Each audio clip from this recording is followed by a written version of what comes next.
Nous sommes en septembre 2017.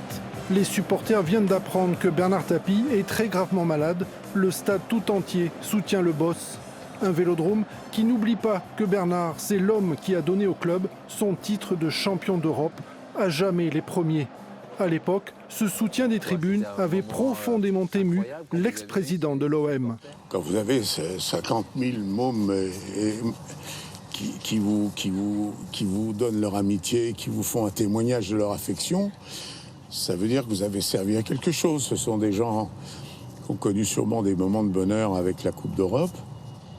Et de les voir aussi présents, moi, c'est la plus belle cure de chimio que j'ai jamais reçue. Tapie et Marseille, c'est une longue histoire de cœur qui débute en 86 quand Edmond Charleroux demande à l'homme d'affaires de prendre les commandes de l'OM. La méthode Tapie produit ses effets, un flair hors pair pour repérer des joueurs de talent, avec à ses côtés un entraîneur charismatique. Il a su recruter des joueurs qui ressemblaient à Marseille, c'est-à-dire des joueurs pas forcément, alors il y avait des joueurs techniques, mais ils avaient aussi un mental de fer, etc. Donc il y en a qui sont passés, qui étaient peut-être bons techniquement, mais qu'il a rejeté. En 93, c'est l'apogée. Marseille, premier club français à décrocher la Ligue des Champions, les Marseillais exultent. Il a su en fait créer un lien avec les supporters, créer un lien de Marseillais qu'ils n'étaient pas à Marseillais, parce qu'ils parlaient leur langage, il les a flattés, il les a séduits, comme je disais. Et puis, il a gagné. Et ça, pour les Marseillais, c'est formidable. Mais l'histoire d'amour entre Marseille et Bernard Tapie se joue aussi sur le terrain de la politique. Député, campagne pour les régionales, élections cantonales, il enchaîne les mandats.